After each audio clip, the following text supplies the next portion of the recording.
ఇందులోకి ఎగ్ వేసి చేసిన ఈ రెసిపీ మార్నింగ్ బ్రేక్ఫాస్ట్ గాను నైట్ డిన్నర్ గాను ఎలా అయినా చేసుకోవచ్చు అండి. చాలా అంటే చాలా రుచిగా చాలా టేస్ట్గా అయితే ఉంటుంది. ఈ రెసిపీ వచ్చేసి ఇంటిల్లిపాది ప్రతి ఒక్కరికి నచ్చుతుంది. అంత టేస్ట్గా అయితే ఉంటుంది. ఇంకెందుకు ఫ్రెండ్స్ ఆలస్యం, ఎలా చేయాలో ఏంటో అనేది వీడియోలోకి అయితే వెళ్ళిపోయి చూద్దామా మరి. ముందుగా ఒక బౌల్ అయితే తీసుకొని ఇప్పుడు ఒక ఎగ్ అయితే ఇలా కొట్టి వేసుకోవాలి.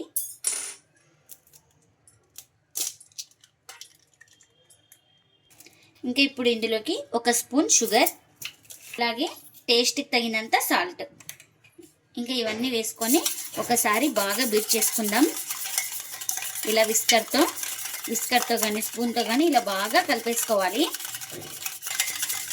షుగర్ కరిగే వరకు ఇలా బాగా బీట్ చేసుకోవాలి. ఇంకా ఇప్పుడు మనకు షుగర్ అయితే కలిసిపోయింది. ఇలా బాగా కరిగిన తర్వాత ఇందులోకి ఒక కప్పు పిండి వేసుకుంటున్నాను. ఈ పిండి వేసుకున్న తర్వాత ఒకసారి మొత్తం బాగా ఇలా కలిపేసుకోవాలి. మనకు పిండి ఎంత పడుతుందో అంత వేసుకోవాలి. నేను ఇక్కడ ముందుగా ఒక కప్పు అయితే తీసుకున్నాను. ఇంకా నేను ఇక్కడ చేతితోనే కలిపేస్తున్నాను. నేను ఇక్కడ తీసుకున్న క్వాంటిటీకి కరెక్ట్గా సరిపోయింది పిండి అయితే నాకు. ఇంకా పిండి కొంచెం గట్టిగా అనిపిస్తే ఒక 2 స్పూన్ల దాకా వాటర్ని అయితే వేసుకుంటున్నా. కొంచెం గట్టిగా ఉంది కాబట్టి ఒక 2 స్పూన్లు వాటర్ అయితే వేసుకొని ఇలా మొత్తం బాగా కలిపేసుకోవాలి పిండిని. చూడండి, ఈ విధంగా అయితే ఇలా సాఫ్ట్గా తడిపేసుకోవాలి పిండిని. మనం ఇప్పుడు ఒక స్పూన్ ఆయిల్ అయితే వేసుకుంటున్నాను. ఇలా పైన ఆయిల్ వేసుకొని మొత్తం ఇలా బాగా కలిపేసుకుందాం ఒకసారి.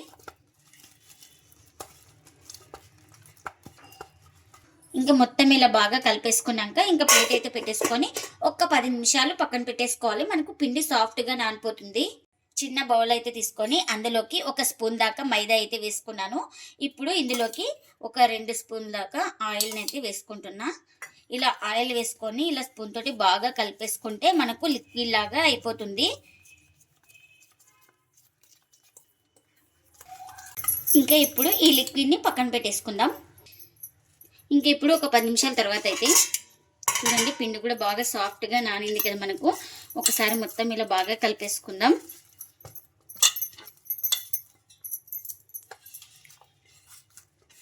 మనకు ఏ సైజు కావాలో ఆ సైజు పిండి ముద్దనైతే తీసుకోవాలి. నేను ఇక్కడ తీసుకున్న పిండికైతే ఇంకా 3 వరకు అవుతుంది. ఇట్లా ఉండలు బాగా చుట్టేసుకోవాలి. మనకు ఈ సైజ్ అయినా ఉండాలి పిండి ముద్ద వచ్చేసి. ఇంకా వీటిని ఒక ప్లేట్లోకి అయితే తీసుకుంటున్నా. ఇంకా మనం ఏ దాని మీద చేసుకుంటున్నామో దానికి కొంచెం ఆయిల్ అయితే అప్లై చేసుకోవాలి. ఇప్పుడు ఇలా ఆయిల్ అయితే అప్లై చేసుకున్న తర్వాత ఇంకా ఒక పిండి ముద్దనైతే తీసుకున్నాను. ఇంకా కర్రకు కూడా కొంచెం ఆయిల్ అయితే అప్లై చేసుకొని ఇలా రుద్దేసుకోవాలి. నేను ఇక్కడ చూపిస్తున్నాను కదా, ఇంకా రుద్దుతున్నాను. ఇంకా అలా రుద్దేసుకోవాలి. ఎక్కువ థిక్నెస్ లేదు, ఎక్కువ పల్చాగా లేకుండా ఇంకా మీడియంగా అయితే రుద్దుకోవాలి. ఇంకా ఈ విధంగా రుద్దుకున్న తర్వాత మనం ముందుగానే లిక్విడ్ అయితే ప్రిపేర్ చేసుకున్నాం కదా, ఇంకా ఆ లిక్విడ్ని కొంచెం ఇలా వేసుకొని మొత్తం స్ప్రెడ్ చేయాలి. ఇక్కడ నేను చూపిస్తాను కదా వీడియోలో, ఇలా మొత్తం స్ప్రెడ్ చేసుకోవాలి. ఇలా స్ప్రెడ్ చేసుకున్న తర్వాత ఇక్కడ ఎలా కట్ చేసుకుంటున్నానో సేమ్ అలానే కట్ చేసుకోవాలి వీడియోలో చూపిస్తున్న విధంగా. ఇలా ఫస్ట్ 4 భాగాలు అయితే కట్ చేసుకుంటున్నా. తర్వాత మళ్ళీ ఇలా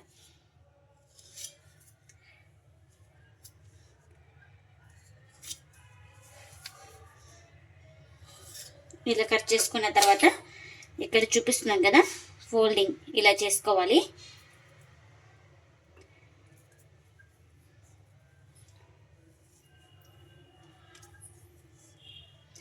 ఒకవైపు ఇటు ఒకవైపు అటు ఇలా మొత్తం అయితే ఇలా ఫోల్డింగ్ అయితే చేసుకోవాలి.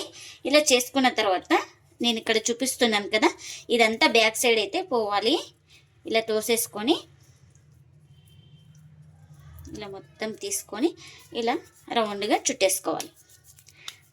ఇంకా మనకు ఇలా చేసుకోవడం వల్ల పొరలు పొరలుగా వస్తాయండి పరోటా అనేది మనకు. ఇలా ఇంకా ఇలా రెడీ చేసుకున్న తర్వాత ఒక ప్లేట్లోకి అయితే తీసుకుంటున్నా. ఇంకా మరొకటి అయితే చూపిస్తున్నాను. ఇలా రుద్దుకున్న తర్వాత ఇలా లిక్విడ్ అయితే వేసుకొని ఇంకా మొత్తం స్ప్రెడ్ చేసుకోవాలి.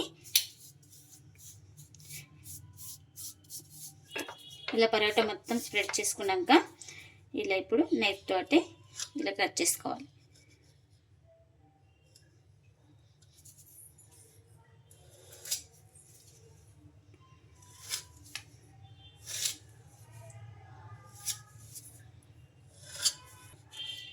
ఎక్కువ కష్టపడకుండా ఇలా ఈజీగా చేసుకుంటే చాలా పొరలు పొరలుగా అయితే వస్తాయండి. పరోటా అయితే మనకు చాలా బాగా వస్తాయి. ఇలా నేను ఇక్కడ చూపిస్తున్న విధంగా అయితే చేసుకుంటే మనకు ఇలా ఆపోజిట్ డైరెక్షన్లో వేసుకోవాలి.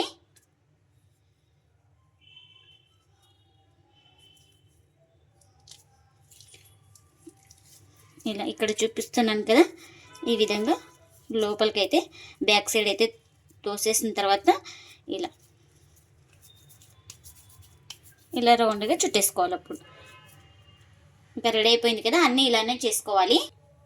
ఇంకా ఇలా రెడీ చేసి పెట్టుకున్నాం కదా, ఒక పిండి ముద్దనైతే తీసుకొని ఇలా కొంచెం లైట్గా ఇలా ప్రెస్ చేసుకోవాలి. ఇలా లైట్గా ప్రెస్ చేసుకున్న తర్వాత ఈ పరోటానైతే ఇంకా ఇక్కడ ఈ పరోటానైతే చూపిస్తుంది కదా, ఇలా రుద్దుకోవాలి.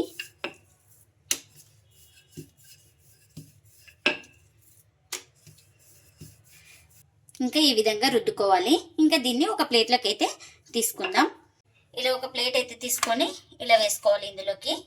ఇంకా మరొకటి కూడా చూపిస్తున్నాను. సేమ్ అలానే రుద్దుకోవాలి. ఎక్కువ మందం లేదు, ఎక్కువ పల్చాగా లేదు, మీడియంగా రుద్దుకోవాలి. అంత పల్చాగా ఉన్నా బాగుండదు, అంత థిక్నెస్గా ఉన్నా బాగుండదు. చూడండి, ఎక్కువ పల్చాగా లేకుండా ఎక్కువ మందంగా లేకుండా ఇలా మీడియంగా రుద్దుకోవాలి. ఇంకా అన్నీ ఇలానే రుద్దుకోవాలి. ఇంకా కాల్చుకోవడానికి పెన్నం కూడా పెట్టేసుకున్నాను. పెన్నం కూడా హీట్ అయింది మనకు. ఇంకా ఈ పరోటాని అయితే వేసుకుంటున్నాను పెన్నం పైన. కొంచెం కాలిన తర్వాత మరో వైపుకి అయితే టర్న్ చేసుకోవాలి. ఇంకా చూడండి, ఇలా కొంచెం కాలిన తర్వాత ఇంకొక వైపుకి అయితే తిప్పేస్తున్నాను. ఇలా తిప్పిన తర్వాత ఆయిల్ అయితే స్ప్రెడ్ చేసుకోవాలి మొత్తం, ఈ పరోటా మొత్తం. ఇలా మీరు ఆయిల్ ప్లేస్లో బటర్ కానీ గీ కానీ ఏదైనా వేసుకోవచ్చు, చాలా టేస్టీగా అయితే ఉంటుంది. ఇంకా ఇలా ఆయిల్ అయితే అప్లై చేసుకున్న తర్వాత ఇంకా మరోవైపు అయితే ఇలా టర్న్ చేసుకొని ఈ సైడ్ కూడా ఆయిల్ అయితే అప్లై చేస్తున్నాను. ఇంకా రెండు వైపులా అటు ఇటు తిప్పుకుంటూ బాగా కాల్చుకోవాలి. ఇలా ఇలా ప్రెస్ చేస్తూ కాల్చుకుంటేనే అప్పుడే మనకు లోపల దాకా బాగా పిండి లేకుండా కాలుతుంది ఈ పరోటా అనేది. చూడండి, ఇలా బాగా ప్రెస్ చేస్తే మనకు ఈ పరోటా అనేది బాగా పొంగుతుంది. ఇక్కడ చూడండి, ఇలా అటు ఇటు తిప్పుకుంటూ రెండు వైపులా బాగా ప్రెస్ చేసుకుంటూ కాల్చుకోవాలి. ఈ సైడ్ కూడా బాగా పొంగుతుంది మనకు ఇలా. ఇంకా ఇలా రెండు వైపులా బాగా కాల్చుకున్నాను. ఇదైతే రెడీ అయిపోయింది. ఈ పరోటాని అయితే ఒక ప్లేట్లోకి అయితే తీసుకుంటున్నా. ఇంకా మరొకటి అయితే వేసుకుంటున్నాను. ఇంకా ఇలా ఒకవైపు కాలిన తర్వాత మరోవైపుకి అయితే ఇలా టర్న్ చేస్తున్నాను. ఇలా ఆయిల్ అయితే అప్లై చేసుకోవాలి. ఈ పరోటాలకు వచ్చేసి కొంచెం ఆయిల్ ఎక్కువగానే పోతుంది. మీరు ఆయిల్ వద్దనుకుంటే ఆయిల్ లేకుండా కూడా కాల్చుకోవచ్చు పరోటాని అయితే. ఇంకా మరోవైపుకి అయితే టర్న్ చేసుకొని ఈ సైడ్ కూడా ఆయిల్ అయితే అప్లై చేస్తున్నాను.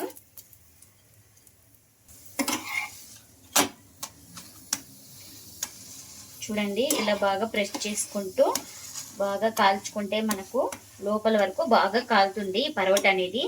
ఇంకా మనం మంటను ఎక్కించుకొని కాల్చుకుంటే మనకు పైన కాలింటుంది, లోపల పచ్చిగా ఉంటుంది. అందుకనే మీడియం టు లో ఫ్లేమ్లోనే కాల్చుకోవాలి పరోటా అనేది. ఎప్పుడు హై ఫ్లేమ్లో కాల్చకూడదు. లేయర్ లేయర్గా వస్తుంది మనకు పరోటా అనేది. ఇంకా ఇది కూడా రెడీ అయిపోయిందండి. అన్నీ ఇలానే కాల్చుకోవాలి. పిండిలోకి ఎగ్ వేసి చేసిన పరోటాలు అయితే రెడీ అయిపోయినాయి. ఇంకా ప్లేట్లకి అయితే సర్వ్ చేస్తున్నా. ఎప్పుడు ఒకే రకం పరోటాలు కాకుండా ఇలా వెరైటీగా చేసుకోండి. ఎగ్ తోటి చాలా టేస్టీగా, చాలా స్మూత్గా కూడా ఉంటాయండి పరోటాలు అయితే. 24 hours చాలా బాగుంటాయి, ఫ్రెష్గా అలాగే స్మూత్గా కూడా ఉంటాయండి పరోటాలు. మీకు చూపిస్తున్నాను చూడండి, లేయర్ లేయర్గా అయితే వస్తున్నాయి మనకు ఈ పరోటాలు అయితే. ఇక్కడ చూపిస్తున్నాను చూడండి. ఎక్కడ పిండి అయితే లేదండి, బాగా కాల్చుకున్నాను. చూడండి పైన కూడా ఇంకా ఇలా ఇలా ప్రతి పరోటా అయితే ఇలానే పొరలు పొరలుగా వస్తుందండి.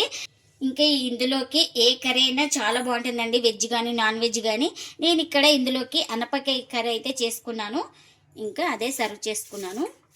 ఇంకా మీకు చూపిస్తున్నాను చూడండి, చాలా స్మూత్గా అయితే ఉంది పరోటా అయితే మనకు. ఇంకా మీరు కూడా తప్పకుండా ఒకసారి ఇలా ట్రై చేసి మీకు ఎలా వచ్చిందో కామెంట్ అయితే చేయండి ఫ్రెండ్స్. ఇదండి ఇవాళ వ్లాగ్. ఈ వీడియో కనుక నచ్చితే ప్లీజ్ లైక్ చేయండి, షేర్ చేయండి, కామెంట్ చేయండి, అలాగే లైక్ చేసి సపోర్ట్ చేయండి friends. Thanks for watching. Bye bye.